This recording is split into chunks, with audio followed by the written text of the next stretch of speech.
what is actually Atmanirbhar Bharat? In many ways, it is a better enabled India, and some of what I said, a more electrified India, more health accessed India, better fed India, a better, healthier India, all of it is there. But it is also literally, of course, a more self-reliant India. And if you are more self-reliant, obviously a more self-confident India.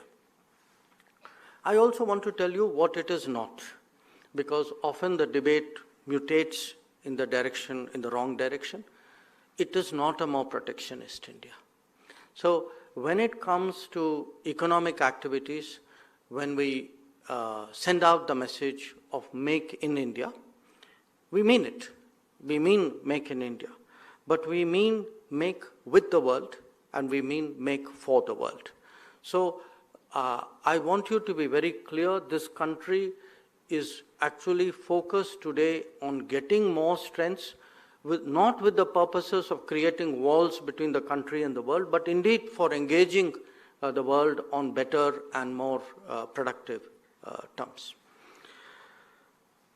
Of course, the flowing from all of that is really a question, when you say make in India, is make by whom in India, make what in India, and make at what cost in India.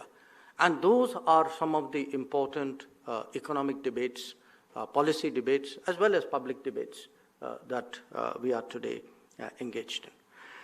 Now, the underpinning of the Atmanirbhar outlook is really, in a way, I mean, probably the best way I can describe it is that it's very people-centric. It's very people-centric in the sense it understands that the basic resource of this country are people. And that if we can actually raise the quality of our human resources, that is really the potential which needs to be realized, which needs to be really brought into play if you have to change our prospects. So, the game changer in India is our natural resources are actually all of you. It's the people. And in a way, I'm being self-critical here, self-critical in a historical sense, in a governance sense, not in a political sense necessarily. That is also where we have come up short. That if I were to compare, the last 70, 80 years with other parts of the world, and I'm a person who's lived in China, who's lived in Japan, who's lived in Singapore, who's traveled extensively, pretty much to every country in Asia. I've seen such transformations in Asia and often wondered to myself why some of those choices were not taken. And the answers are not those easy answers which sometimes you may hear that, we were more democratic and they were less democratic, because as we have seen in the last 8 years, democracy is not an impediment to change.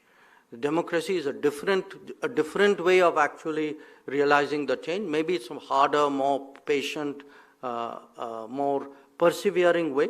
But the idea that somewhere democracy could not deliver, or if there were shortcomings, it was due to democracy, I think is a fundamentally challengeable idea.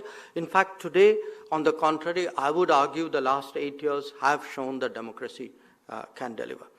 But the fact is, if you take literacy, if you take health, if you take housing, if you take gender, if you take skills, if you take manufacturing, on all of this compared to Southeast Asia and East Asia, we have not done that well, and I think we must accept that with an open mind and then try to correct ourselves. And I think today a lot of what is happening in the country is really the correction which has come with that realization.